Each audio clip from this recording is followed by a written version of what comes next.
Good evening, everyone. How's everyone tonight? I'm Avery Willis-Hoffman. I'm the program director here at the Park Avenue Armory. Welcome, welcome. We are so happy to have you here tonight. How many people have seen Répons? Okay, so a few people have already seen and heard it, of course. Fantastic. So for the rest of you, you're in for a really wonderful treat tonight. And before you go and see the performance, hear the performance, we are very lucky to have two fantastic people with us tonight who both knew and were very close to Pierre Boulez. And they're going to talk a little bit about that relationship and about Boulez and his legacy and also the work itself that you're going to hear. So I thought it would just start us off with a quote from Boulez, if I may. "Let us keep ourselves from forgetting the arsenal provided us by eye and ear, which can come to our aid. Otherwise, as in the old stories, the fairy who has been forgotten will get her revenge. Let us then learn to live out the instability of our condition to the full. As common sense teaches us, we are beings steeped in both instinct and reason. I see no advantage in getting rid of the one to benefit the other." So please join me in welcoming Ara and Matthias.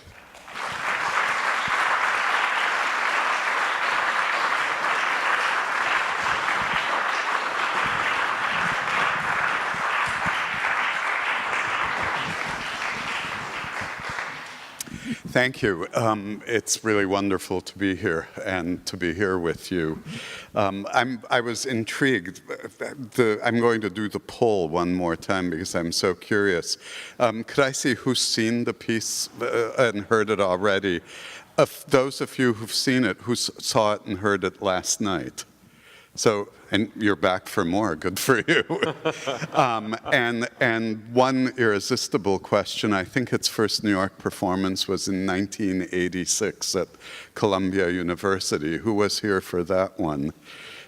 There we go.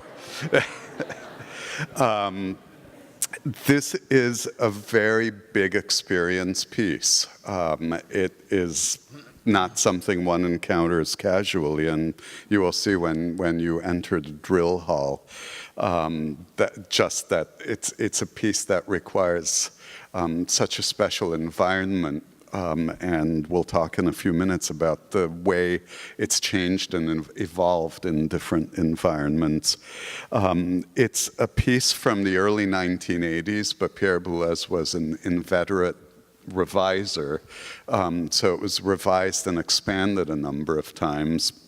Most recently, and I just learned in 2005, when the electronic interface was updated, but the music itself wasn't significantly changed. And this dates from a time when the use of technology in music was moving from fixed elements. In its earliest days, electronic music was on tape and unchanging, unbending.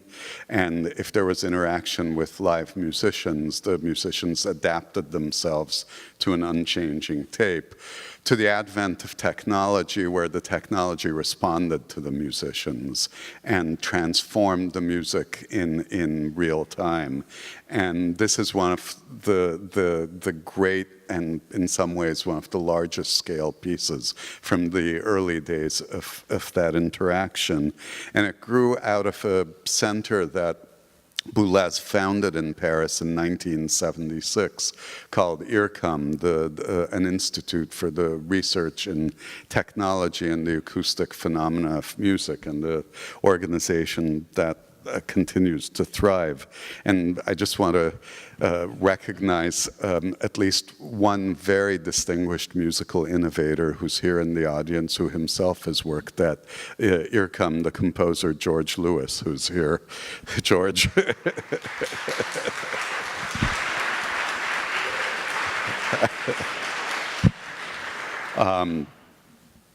And as you might expect, in my recognition of George Lewis, any number of composers have worked and used the technology and the resources available at IRCAM to create. But this was one of the largest scale pieces to emerge from the beginnings of IRCAM. And for those of you who are hearing it for the first time, let me just give you the basic elements of the piece. At the center, there is an ensemble of 24 musicians who are playing wind, brass, and string instruments. And then that's at the absolute center of the room and the musical activity. And surrounding that ensemble will be all of us as the listeners. And surrounding us at 6 satellite stages are 6 musicians who play, 2 pianists, 2 percussionists playing vibraphone, glockenspiel, and xylophone, a harpist, and a player of a Hungarian struck zither-like instrument called the cymbalom, a folk instrument for which a number of contemporary composers, including Igor Stravinsky, wrote. And the important thing about all of these instruments is that they all have very, what I would call bell-like sounds, and they all have very distinctive qualities of resonance and decay in their sound. And it is the sound of those instruments that is transformed in the interaction of the electronics. So the piece is about 48 minutes long, something like that. And what's unusual about the performances, and those of you who were here last night know it, we're going to have a chance to experience it twice. And through a very clever manipulation of the labeling of the seating sections, our tickets will allow us to sit in a very different place for the second half. So if you're in section A, row 2, seat 7, in the second half, a whole other section is going to be labeled section A, and you will go to the new section A and find the parallel seat in that section. So you have a sense of how your own spatial relationship to the piece colors your perception of the piece. Did I leave anything out? That's it. So, and this is extremely touching because I think many of you are aware that Pierre Boulez himself died in January of 2016 at the age of 90. And he was such an enormous figure in musical life, and I think I can speak for Matthias in each of our lives personally as well, that this is the first sequence of life of this piece of his since his own time, and now it moves to a new generation. And Matthias, I'd love for you to just recount your history with this piece, from your first hearing and, in a sense, your first impressions, to now you and the ensemble have done it 5 or 6 times in as many cities in the last year or so, and the evolution of your relationship with this piece. Yes, indeed. I've had the honor to perform this piece now several times, and I realized that for me as a performer, as a music communicator, it means in the end the same as if I would be dealing with a Bruckner symphony or Brahms symphony.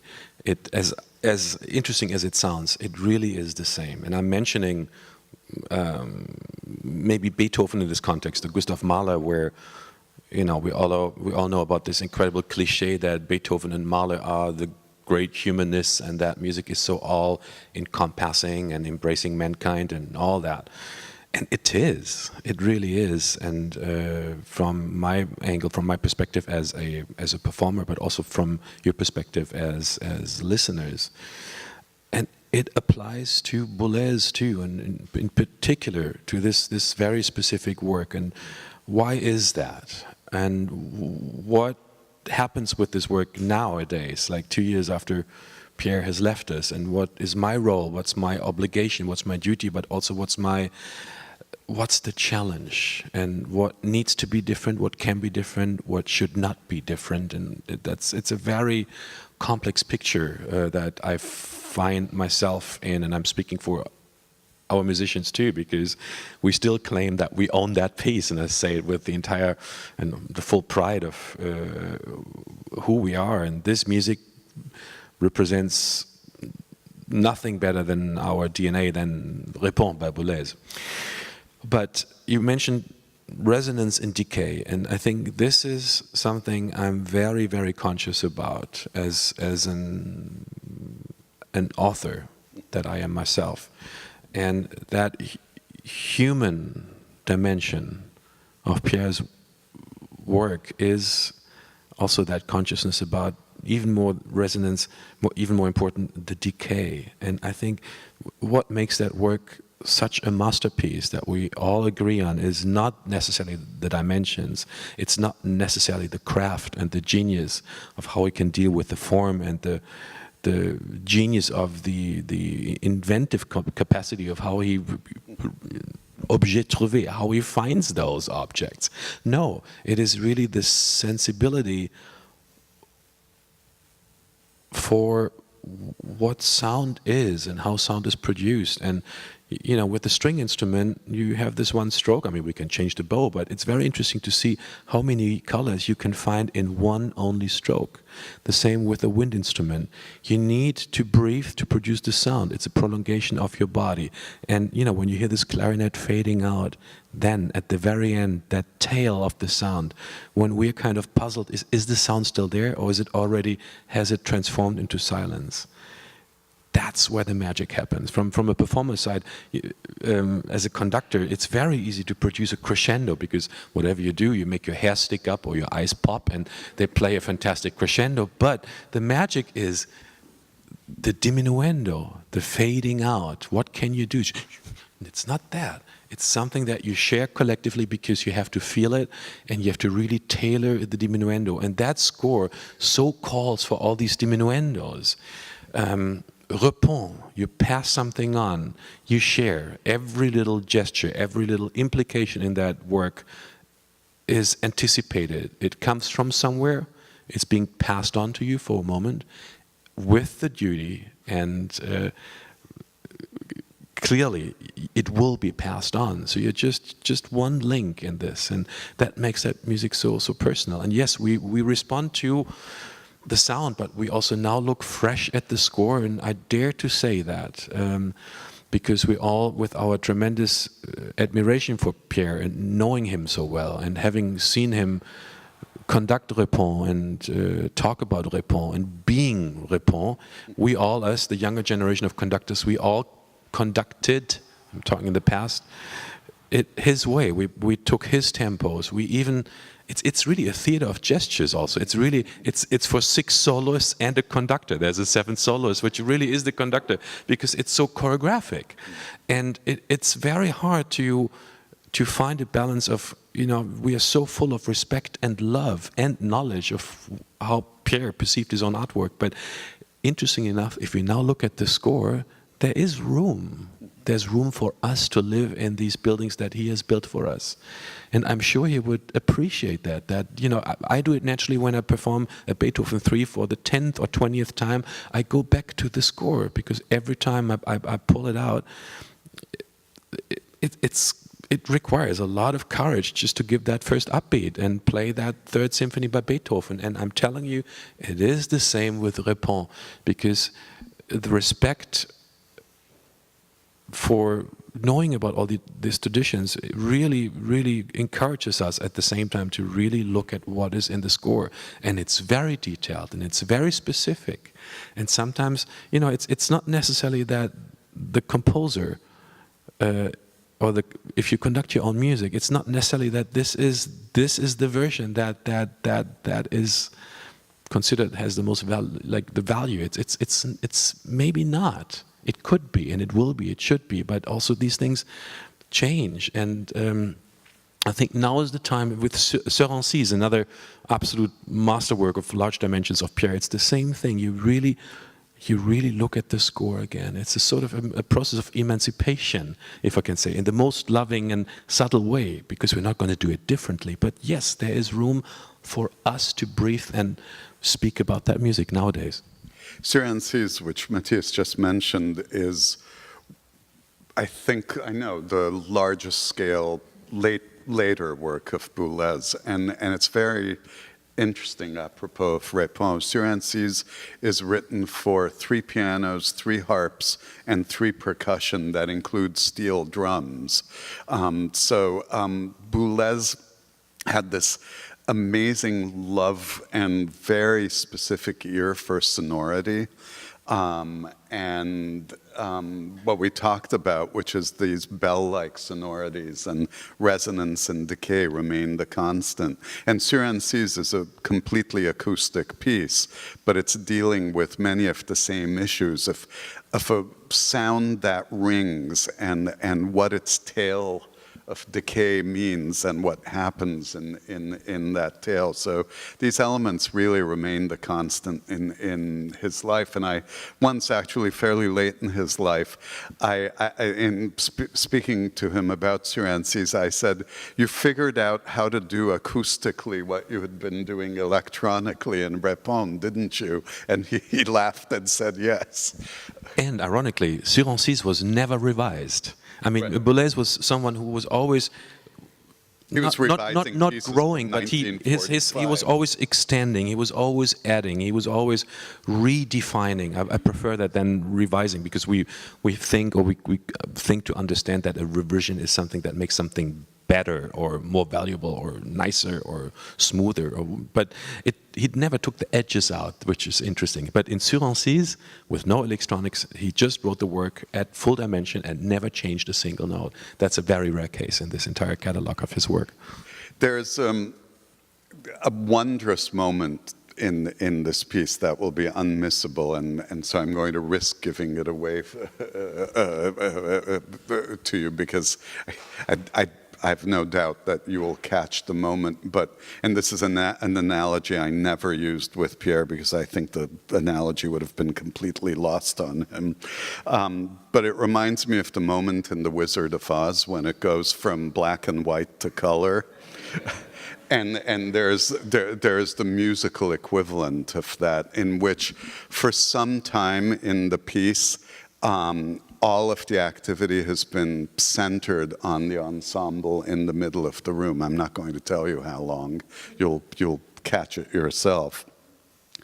And then at a very key moment, suddenly what you understood to be the world of the piece transforms into something much, much larger, with the widely dispersed spatial and the electronic element of the piece. It's rehearsal figure 21.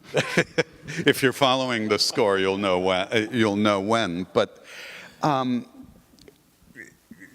you know, for somebody who had a reputation for such a formidable intellect, there is a sense of wonder and sort of sheer delight in a gesture that dramatic. It's opera, it's theater, it is extremely dramatic. It's extremely dramatic. And yes, it switches from one color segment to another color. So I wouldn't necessarily say you're going from black and white to the full color spectrum. But yes, it's a very, very, very powerful moment.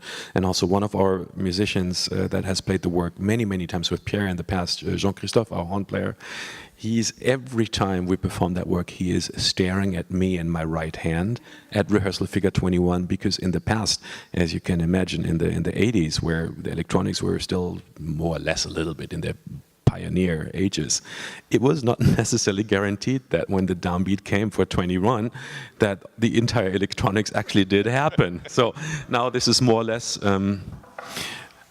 secured, but Pierre's hand was always, he was a very calm man. He was very controlled and in control of things. But obviously, and I've not experienced it myself, but when it got like, those 3 bars before rehearsal figure 21, his right hand was a little shaky, which I think is absolutely wonderful, because even that grand man had that anxiety for that very moment. And it clearly is one of the 2 very dramatic moments in the piece. Also, at the very end, after, let's say, 44 minutes in, the ensemble, the center ensemble, will remain quiet, and only the coda, basically, of the piece, the 6 soloists remain and just talk to each other with very rich electronics.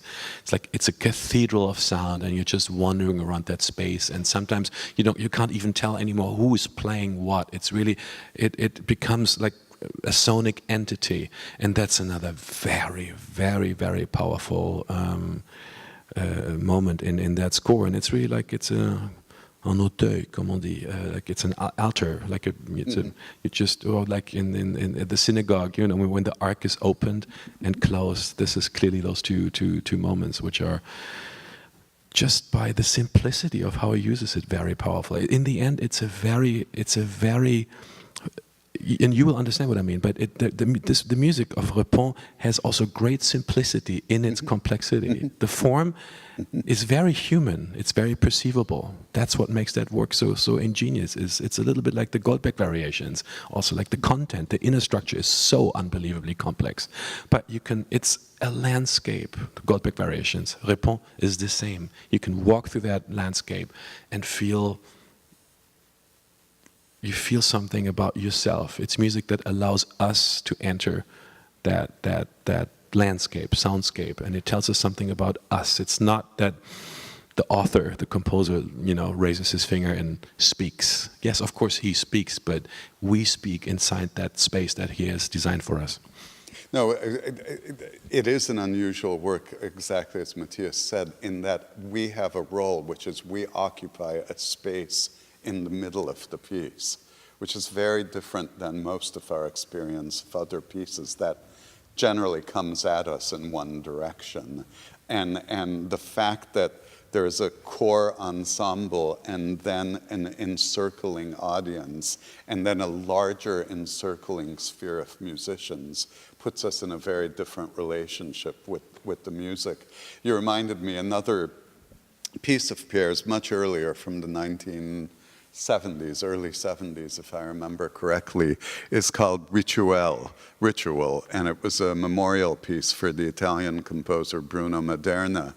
And this is a piece, it's a kind of pre-Répons in a sense, because there are instrumental groups all around the concert hall. It's all acoustic, but it explores the same phenomena of the space of performance and the origination of sound coming from multiple sources that encircles the audience. And everything you were saying suddenly made me think of Ritual. There is a very ritual quality to this piece, isn't it? It's about controlling and letting go at the same time. I mean, especially in Répons, but also in Rituel, you have music, one layer that is very rigidly and strictly and precisely organized, and then there's another layer, sometimes even 2 or 3 and 4, that are playing underneath and on top and at the same time, and creating this incredible sense of volume and direction and movement. And I always, when I study scores by Boulez, I so have to think of Ravel. Like no one else. And that's the one discussion I sadly never had with Pierre. I mean, we talked about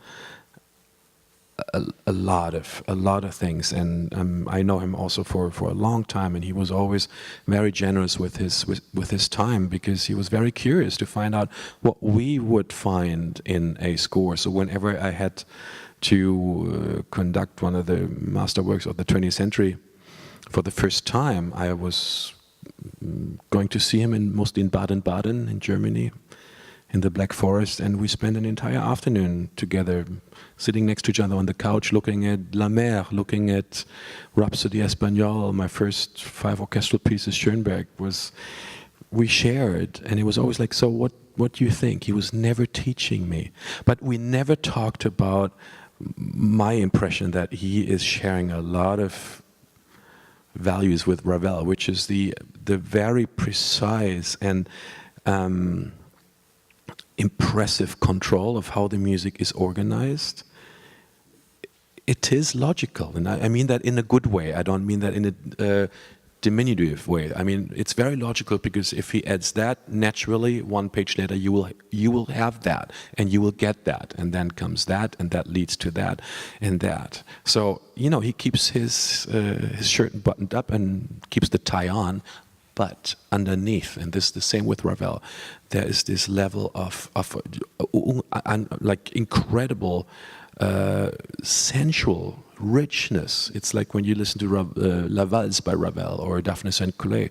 Wow, that music is like the earth is shaking, and the same happens with Répons, because he's so conscious about defining the detail to allow the detail to explain the entity of this artwork.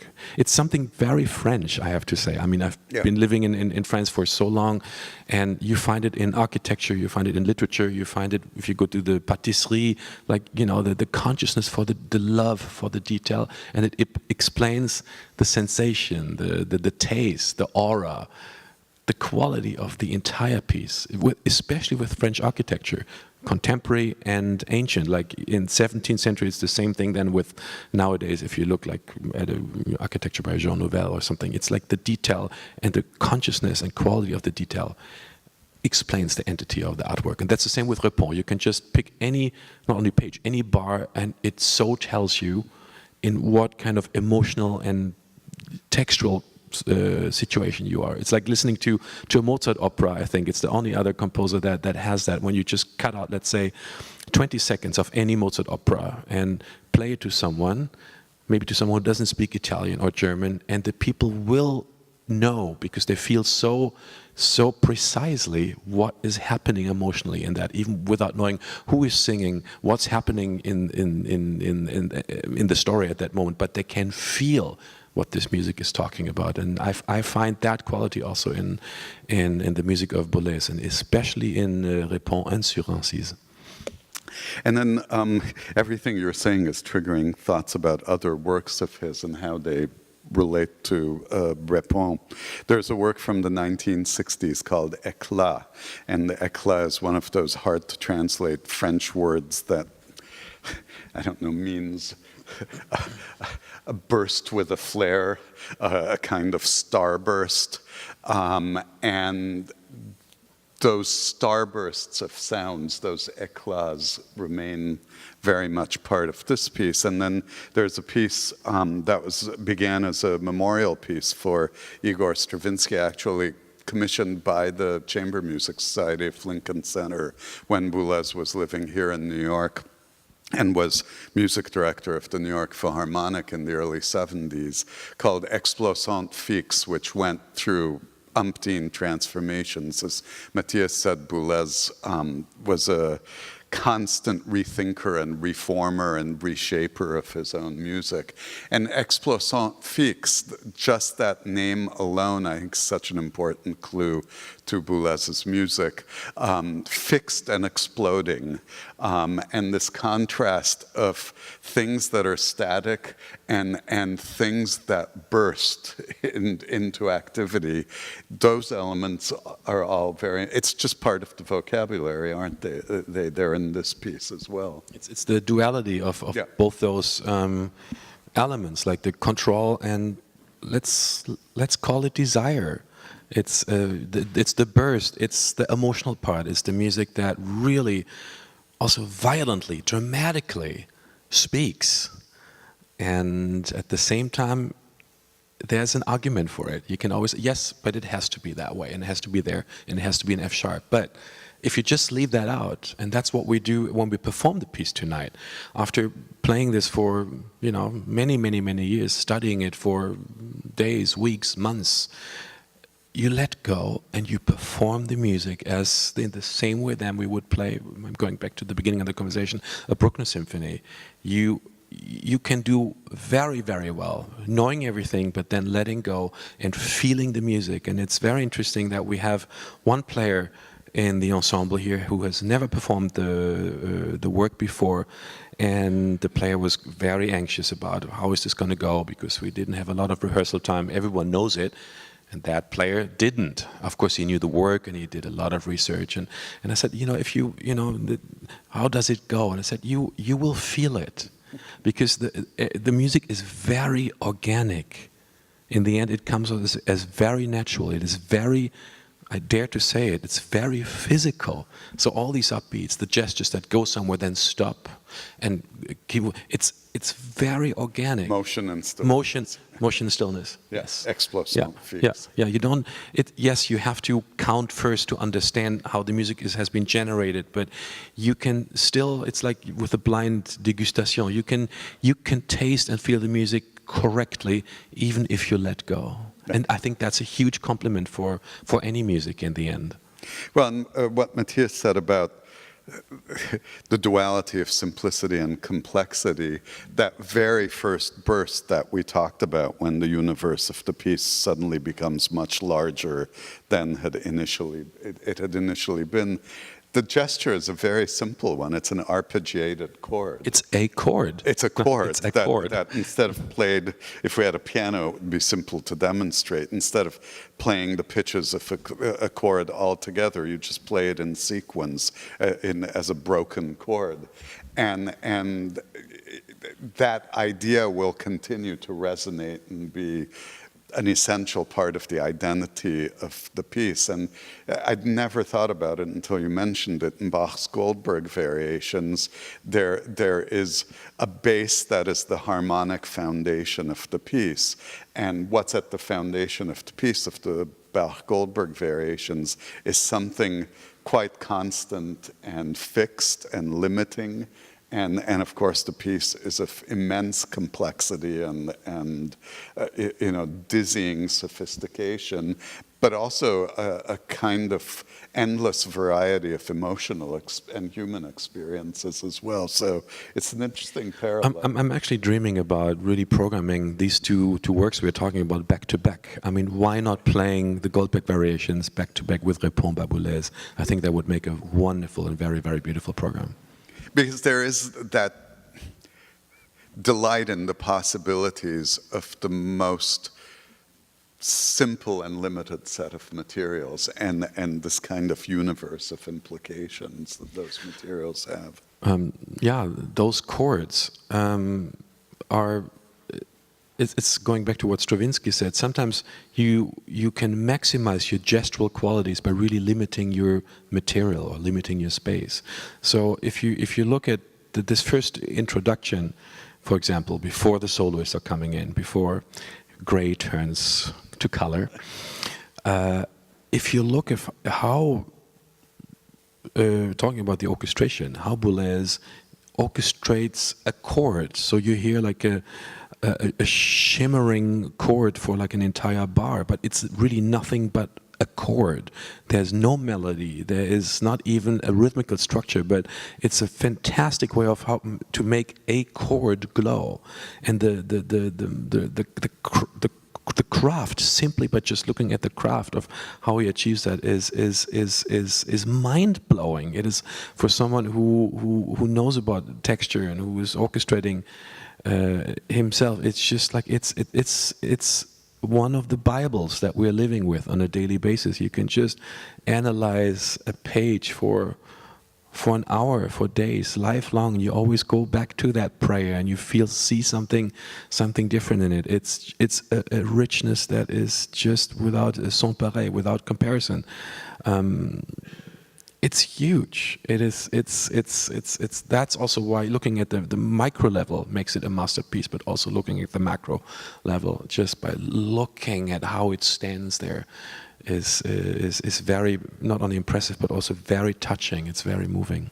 In your experience now, I think you've conducted it 5 or 6 times across Europe and now here at the Armory. How does the piece change depending on each space? How does it transform given each room? And obviously the physical setup has to be adapted to some degree to each room. It is really like you respond to the nuances, to the colors, and I'm also talking again, forgive me, about the emotional colors. So if all of a sudden one of the, let's say the vibraphone or the second pianist plays that one chord a little later, a little softer, or he highlights maybe the top notes in the chord a little more, that has a consequence. That has a consequence how someone else responds to that, how I respond. Do I just hold my breath a little longer to introduce the new color, or am I just going right in with the new color?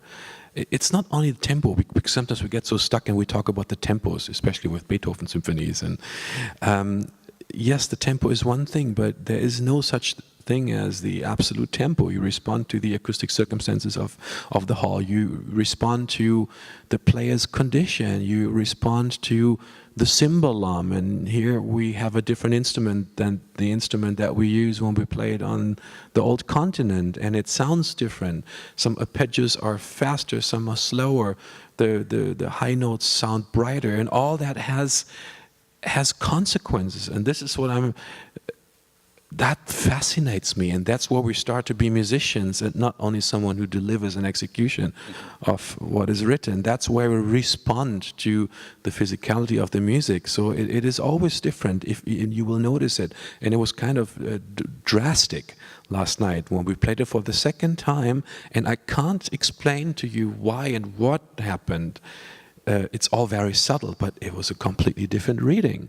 And that's what happens with music. You respond to your condition, and sometimes you just set something up and it just, wow, it goes, and then you go with it. And sometimes it's just harder to push it, so you also let it, it's human. You can't repeat it.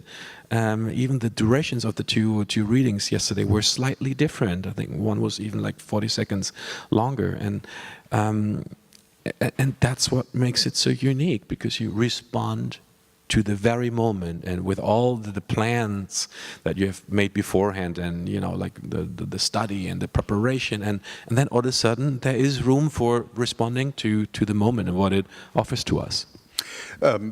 Unique to this performance, Pierre Boulez, the artistic director of the Park Avenue Armory, has created what's called wonderfly in the program mise en espace, the placement, the design within space. And he collaborated with Urs Schönbaum, a very gifted lighting designer. And so you will see, and I've seen the photos from last night, and I don't want to give too much away, a kind of unique light and visual environment as a enhancement of the creation of space for this piece. Pierre Boulez worked memorably with Pierre Boulez, and especially so in a now legendary production of Schoenberg's Moses and Aaron at the Opera in Amsterdam. And I know for Pierre Boulez, who is very much active in his work at the Armory presently, that this is a kind of personal act of homage and recognition of Pierre Boulez's place in New York. And so I thought it would just be worthwhile to take a minute to speak much more personally about both of our friendships with Pierre Boulez. We were lucky enough to enjoy close friendships over the years, and Matthias was very much with Pierre's blessing, one of Pierre's successors as the head of the ensemble Intercontemporain, and as he said, they worked closely together. And I met Pierre Boulez in 1984, and we worked together at a number of places in California and here in New York. In fact, the most recent performances of this piece were in 2003 at Carnegie Hall, when Carnegie Hall was completely transformed. The entire, if you picture this room as Carnegie Hall, where you were seated would have been covered by a complete platform covering all of the seating, and the central ensemble was smack in the middle of the hall, not on stage, but in the middle of the hall with the musicians placed around. And so it was a very rich experience itself, too. Pierre felt a deep connection to New York. As I think is well documented, his time at the New York Philharmonic in the 1970s was a tough and controversial time. He was not universally received by at least some elements of both the New York Philharmonic community, the critical community, and some parts of the audience. And so I think every time he came here, and the work of his, no matter what stature he achieved, there was particular sweetness to the success of his music in New York, because he felt vindicated. And we both visited him in these last years where his health really became a challenge and he became quite frail. And even the very last time I saw him, which was about 6 months before he died, and he was quite frail and resting and sleeping much of the time, and then when he woke, he was himself and happy to talk. He never failed to ask me about musical life in New York. How are things going? How is it going with Alan Gilbert at the New York? He was very up to date, and he wanted to know what was happening. Loved the gossip. Yes. Believe it or not, but in the most sophisticated way. But it was the first thing. I mean, before we started talking about music, it was always like, "Did you hear about how is she?" And he loved it. He loved it. No, I was sitting with him that last time, and he was literally had been napping, and he woke up and asked me how things were in New York without missing a beat. Talk for the last few minutes of our time together for the talk, Matthias, just about Pierre personally, because certainly when he was a young man, he was a fierce polemicist and ideologue, and he made no secret of his opinions, and they could be withering. We both knew him. I knew him for the last 30 years of his life, and you, I think, maybe at 20 or 25 years, something like that. And so I think we knew him at a different time in his life. But talk about Pierre as a friend and mentor, rather than formidable, intimidating name. I met him, that must have been something like, I think 18 years, so not even 20 years, but something close to 20 years ago in Lucerne, where he started an academy for the finest young musicians from all over the world to commit to performing the music of our time and the 20th century. And I was supposed to be played and commissioned and supposed to conduct and all these things. So I had to meet Pierre Boulez, and we had a lunch set up by the intendant of the festival, Michael Heffliger, and I was so scared because I admired him so much already then, before knowing him personally. And I was not scared to meet him, but I was scared that he would ask me a question like, "Okay, Matthias, that score looks good, but why? How do you generate that chord, and why is this?" Like, I was really worried that he might ask me for explanation of how I put and why I put something on paper the way how I did.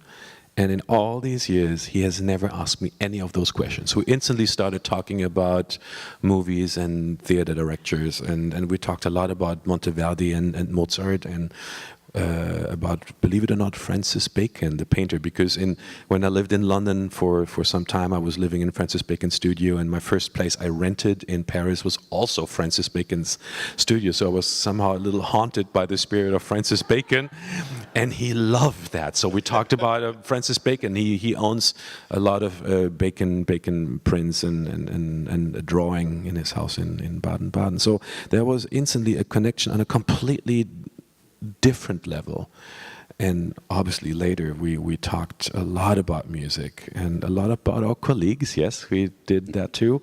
But then the first visit with him in Baden-Baden was, we spent a day together with Hans, and I was cooking my first osso buco, the veal shank, the Italian veal shank, with Pierre Boulez, believe it or not. That was one of the things we did, and then obviously we ate and spent the entire afternoon and evening talking about music. But there was some sort of, I don't know how to call it, I mean, there was so much trust and love and especially generosity on his part, and I don't know any other colleague of his generation that has always been so generous